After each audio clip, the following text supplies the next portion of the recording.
Hey guys, I'm working on the coffee cup Bob made us. Well, he made Debbie, and I cleaned it up with some Prep All grease remover. We put the lid back on it. Don't want to spill it. Anyway, I'm gonna take this thing. It's painted on the back, so I'm gonna try and clean as much of that off as I can, and then file down these rough edges around where he cut it with a plasma cutter.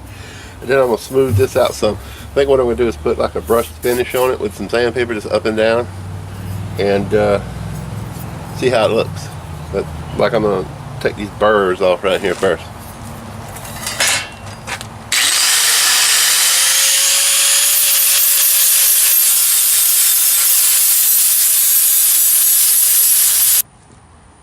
Okay, I'm not sure what's going on here. I'm having some problems with my camera. But anyway, let me zoom out. Here's what it looks like. This is the front. And it's pretty clean. I like the way it, no, wait a minute, that's the back, sorry. This is the back. It's really clean. I'm going to primer this side. And this side is the front. I'm not going to primer it. I'm just going to put that brush finish on it that I was telling you about with a piece of sandpaper. And then I'm going to clear coat it with some automotive clear coat. And then we'll make it into a clock. I'm going to drill that hole out in the middle a little bigger so that a clock can fit in there. And we'll see how it turns out. Okay? Okay, I'm going to try and show you. If the camera shuts off, I'll just show you what it looks like when I get down. I just want to take this and go in one direction.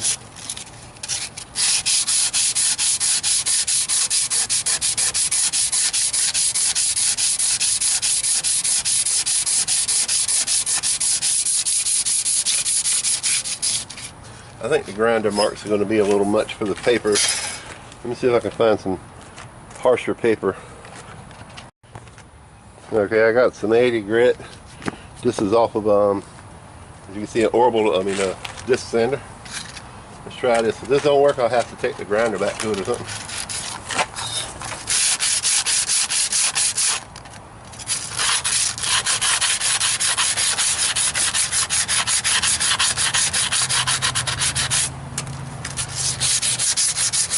Yeah, I think I'm going to take the grinder back to it and go in the other direction, since I didn't have enough sense of that to begin with.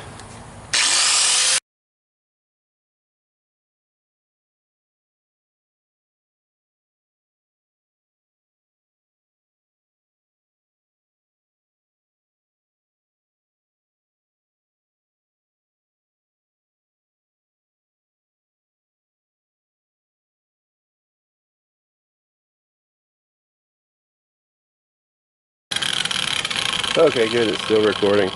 As you can see, the marks go this way, most of them. I don't know if you can see that or not. And that's kind of what I want, because most of them, deeper ones, are going the other way. So I'm going to hit it with this to see if we can't get it more consistent.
It's starting to drizzle. I'm going to make this a little harder.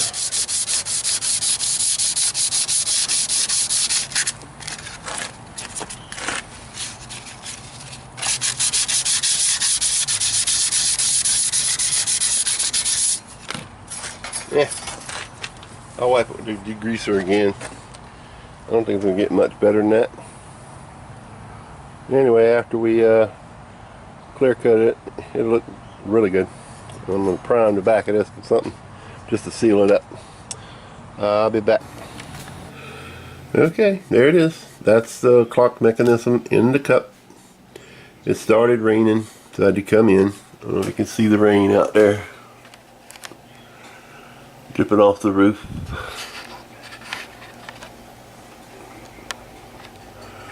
See the rain dripping off the roof? Anyway, so I came in. Take the rest of the day off, I guess.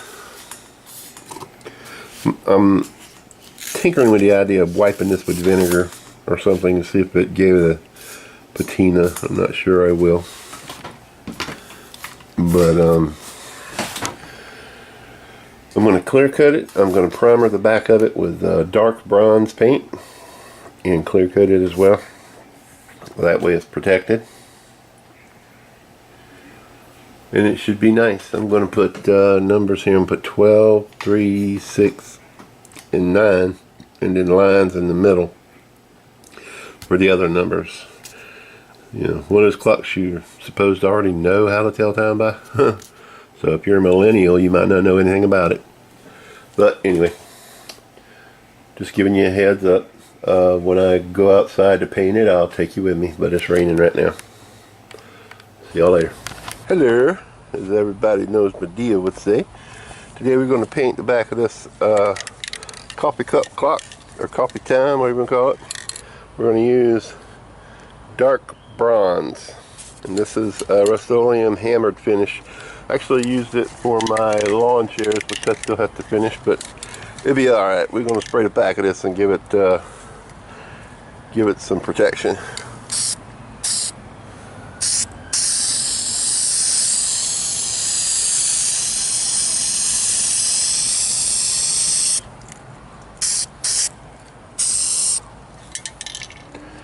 Okay, we're going to let that dry for a few minutes, then we'll throw a second coat on there. Hopefully it won't rain. It's kind of cloudy today, and they're calling for rain, but hopefully we can get this done and move on to finishing it up. So we'll be back in a few. Okay, we're back for a second coat. You see how it's got that hammered finish to it. It doesn't really matter because we're actually, this is going to be the back. The front's going to be brushed, so unless Debbie changes her mind.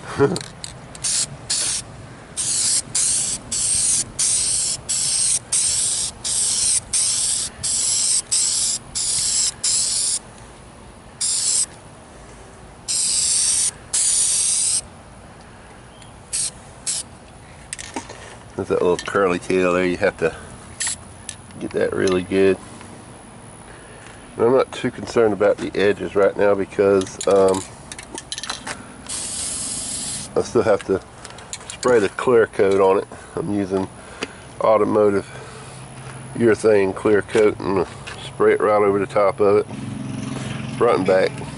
Actually, I'm going to hang it up out there and spray both sides at the same time, let it dry in the sun if the sun ever comes back out. Anyway, put that up. Just so you know, if you go to the post office and you're not mailing a flat rate box, don't use their box because they will send the shit back to you and tell you that you have insufficient postage on it. I've done it a few times and gotten away with it, but they sent the package back the other day, so I just wrapped it in brown paper. So that's just a little FYI for you. Alright, we're going to let that dry, and then we'll work on the clear coat, and then we'll put the clock together. I still got to figure out how to put the numbers on it. We'll be back in a few. Okay, I hung the cup up on the shepherd's hook outside. I'm going to hit it with some clear coat. I'm not going to show myself doing that because I don't want to get that stuff all over my camera. So I'm just going to mix it up. I've already got the compressor pumped up and hit it, and I'll show you when I get done. Okay guys, I finished spraying it. I wanted to show you what I was using on it. This is the reducer. But this is the urethane clear coat that I used. by Yuri Kim or whatever, however you say it.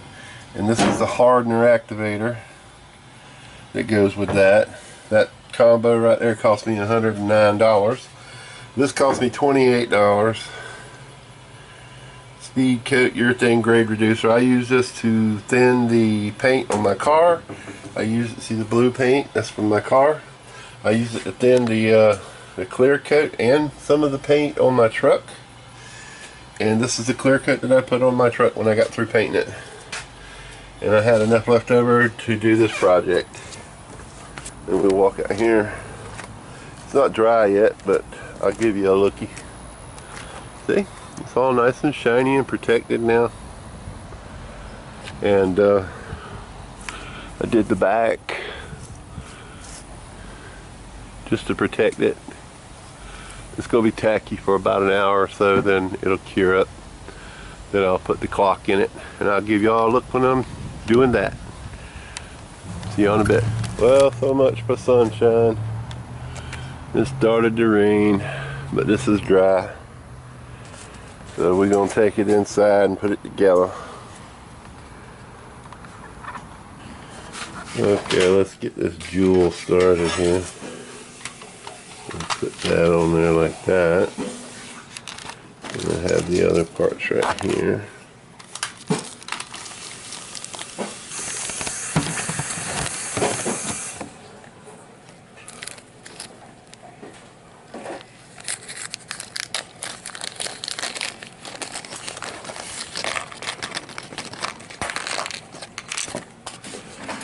Okay.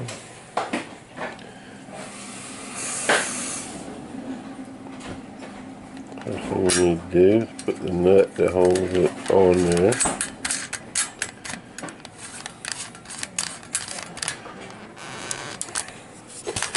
And make sure that's kind of squared up. Tighten that nut down. Like that. And then we're going to put the hands on. Let's see.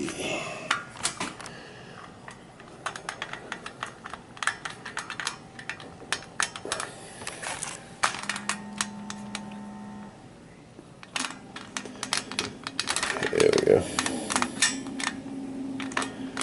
Like so.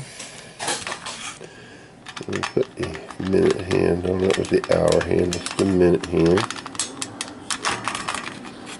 And we'll stick the little button on the middle. Oops. Just a little plastic button. I actually thought it was screwed on there to start with. Fat finger. Don't help when you got fat fingers. Oh, I dropped it. Let me find it. Okay, it was right under my foot. So let's see. Let's see that sucker on there like that. Line them up. Now I need to find a battery. Think about painting the numbers on it instead of getting numbers of sort. I need double A. Double A? You might have one. Yeah, double A.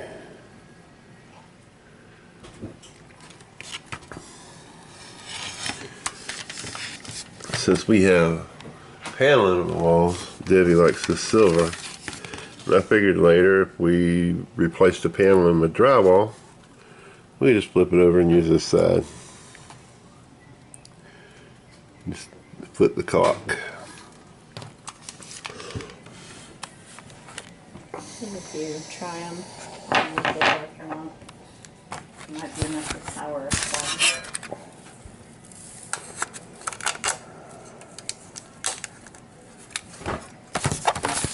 Alright. Let's see. Did I do 423. smart enough to know the time numbers? He needs numbers.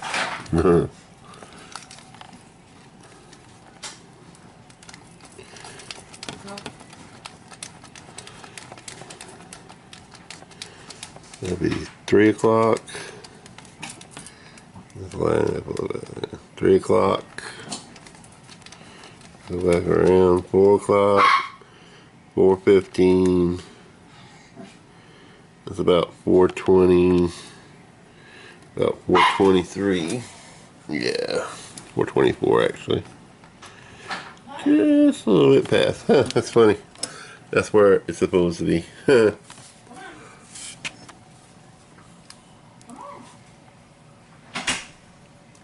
It's making a noise, so it might be working. It was working before I took it apart, so hopefully it's working. There you go.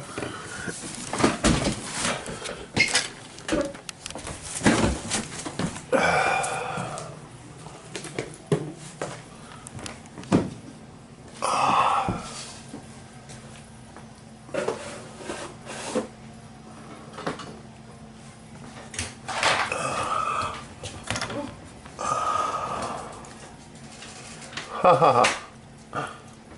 Got a clock. Might have to do something different. Yeah, I might have to hang it differently. But that's the gist of it. Anyway, all I got left to do is the numbers. Okay, here we are. It is now complete. I have added numbers. I painted them on with acrylic paint. Cost me 50 cents for a little bottle at Walmart, and a skewer like you'd use a shish kebab with. Yeah, they ain't perfect, but you know what, just walking by it looks good. I also went ahead and put the back from that clock on there because it has a little hole in it specifically for hanging it, and it helps to hold it away from the wall a little bit more balanced. And Debbie and I both like it just like that. And Yes, we do. I might go back later with some black paint and highlight a few of the little incisions maybe later, who knows. But that'll be later down the road. It fits perfect into what we wanted, and we want to thank Bob. Thank you, Bob. For making this for Debbie and me. And I hope you guys enjoyed the video. Please like, share, and subscribe.